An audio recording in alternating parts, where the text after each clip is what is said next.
All right, everybody, thanks for sticking around. This is part 3 of the carburetor rebuild, and I've got Roy here, and we're going to go ahead and continue on in the series. And again, thanks for watching. And I also, real quick, want to say a shout out to Motorheads. Thanks again for the shirt and the cool hat. So take it away, Roy. All right, so anyway, the last couple things we had to do is we had to get a power valve and a choke pull-off diaphragm. So we ended up getting those parts, and now we're just going to finish this carburetor up, get it installed, fire the engine up, and see how it goes. So this is the choke pull-off diaphragm. It's a new one, nice and flimsy, not flimsy, but flexible. So we'll put that together. We'll get her hooked onto here.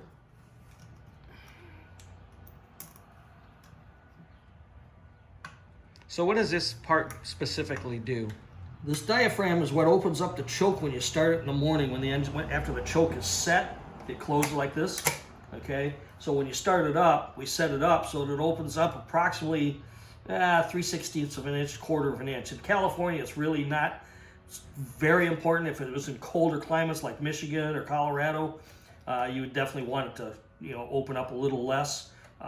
What it does is it allows, once you start cranking the engine, it opens the choke up and allows enough air to get in to mix with the fuel for a combustible mixture. If the choke's set too tight, it doesn't open enough, and it literally floods the engine out before it gets started. Sorry, man. I'm telling you, man, I'm going to kill that fly. I'm going to be a murderer.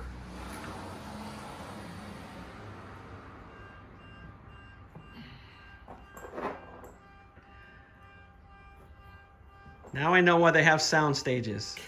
Got cars driving by, got somebody's car alarm going off. Give me a break. Never fails, huh? Yep.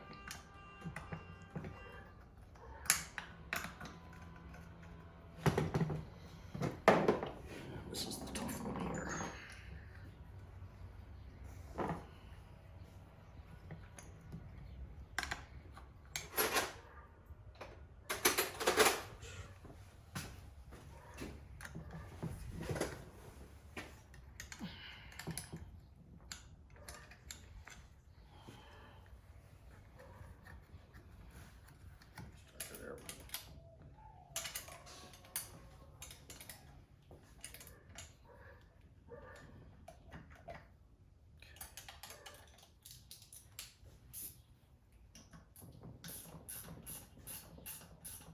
That takes care of that.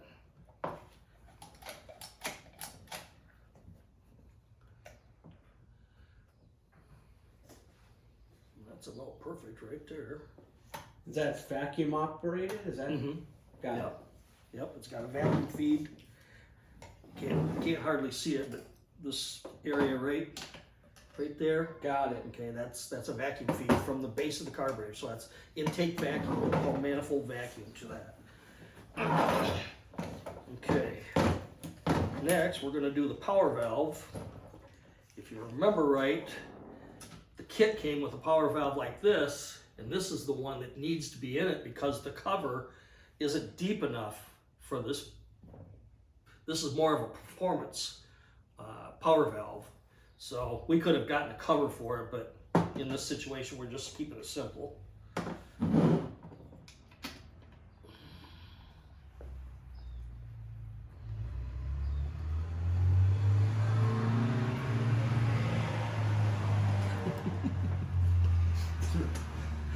Gotta love it. Anybody want to donate a soundstage for this YouTube channel?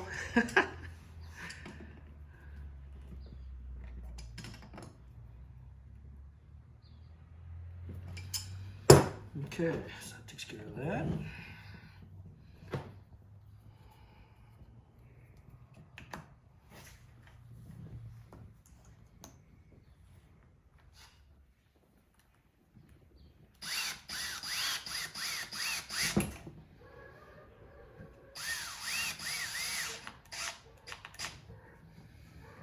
As I've told you in the previous videos, you got to be real careful how much torque you put on these on these small screws because it doesn't take much to strip the threads, and once you strip the threads, you're in trouble.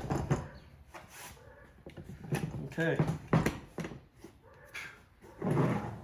So there it is. There's a completed carburetor, rebuilt, ready to be installed.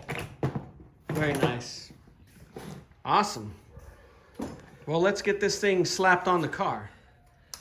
Okay, what I'm doing here is I'm using a razor blade to get all the residue from the old gasket off the intake so that the new gasket can seal all the way around. Real important, obviously, because otherwise we have a vacuum leak.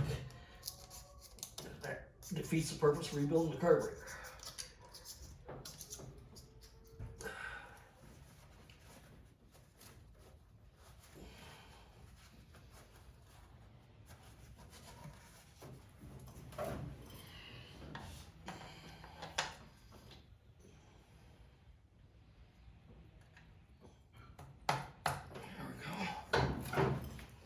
Threads we have left. Okay, I think that'll do us right there, because this will squeeze down and hit the insert that we've got on top of that. So that'll seal it.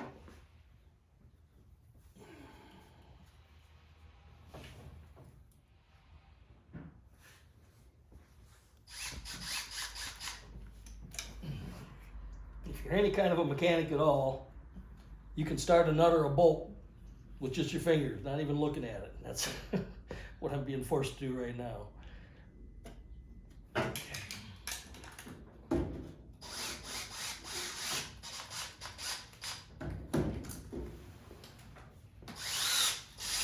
guess I didn't really need that long of an extension.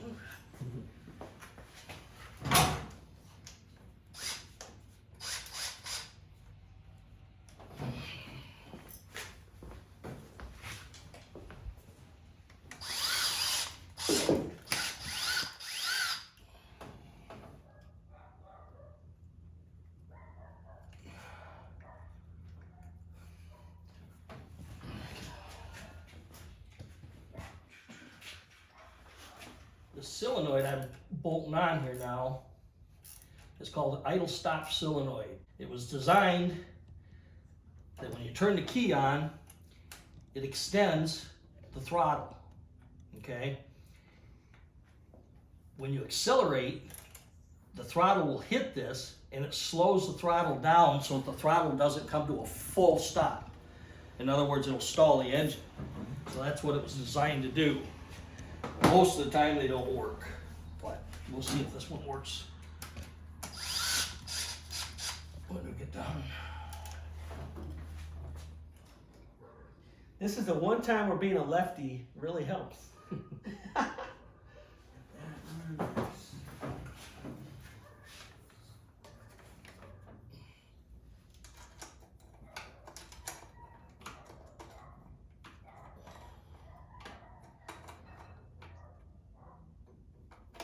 Okay, so the fuel line's hooked up. I can always look at the vacuum line hose diagram on the service manual. Right, I used that piece of vacuum hose to, that's what I did to bring them together. I think it was that. No, that's got a plug on it. Oh no, this is it, you're right, because this. Oh, yeah, that slipped over this. Yes, that's. I couldn't find the right fitting, so I just jerry-rigged that thing. You Ronnie rigged it? Yeah. my friend's dad used to say that. Just Ronnie rig it. Just need the power wire for the solenoid here, and I think we're good. Oh, the accelerator cable, but then there's that other bracket.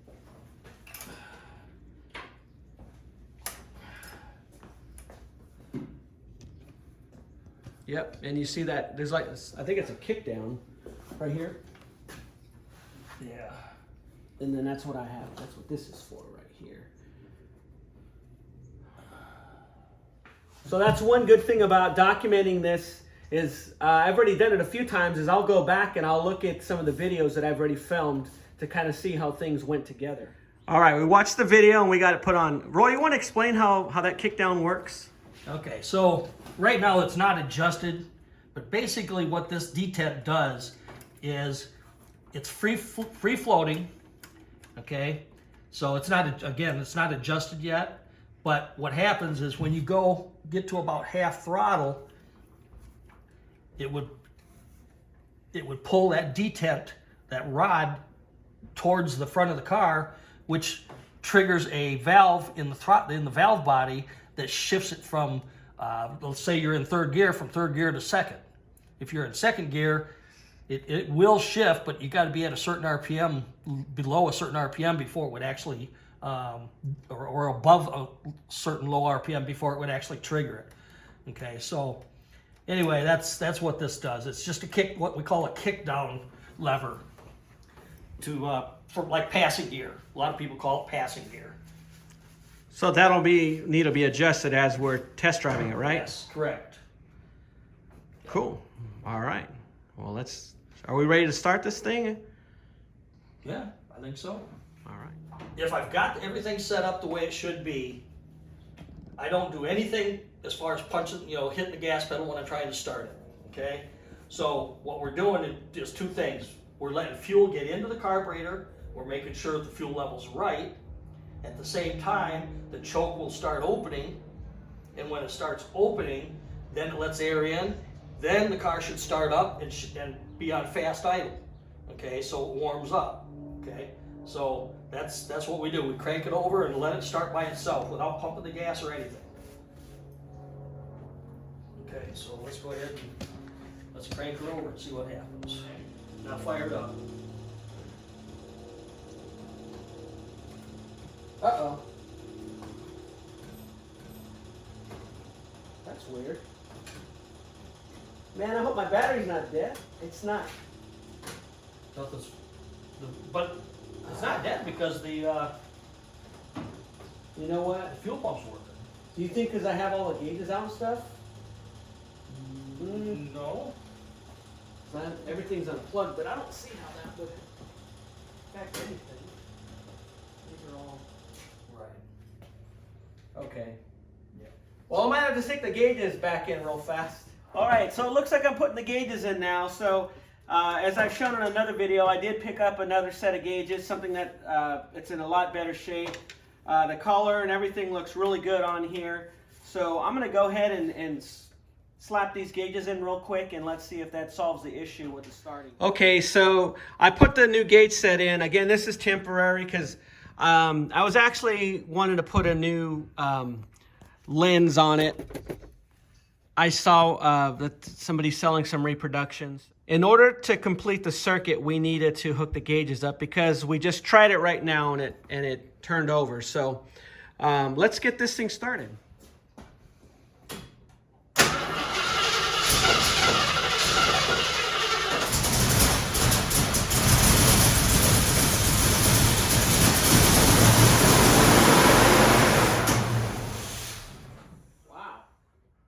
What was that?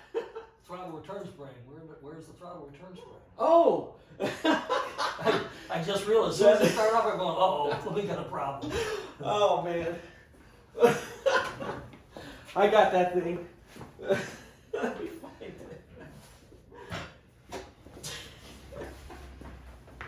Okay. Got the throttle return spring on. Now let's get this thing started again. Oh, something funky. Go ahead.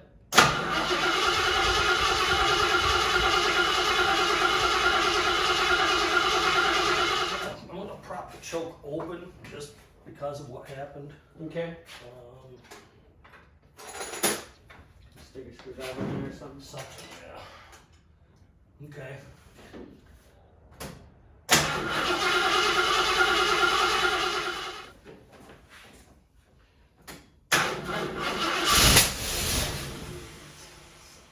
Go ahead.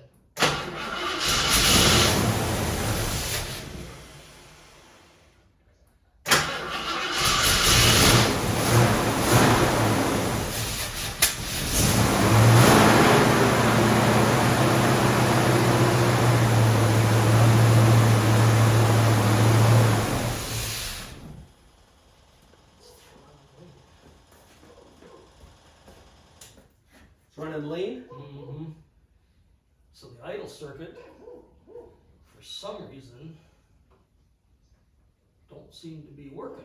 So our ultimate problem turns out to be the idle circuit. For some reason, we have no idle circuit.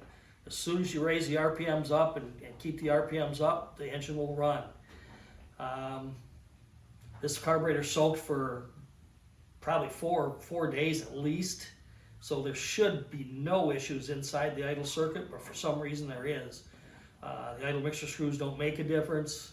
As soon as you let it down towards idle, it stalls right out. So there's just absolutely no fuel getting to the engine on idle.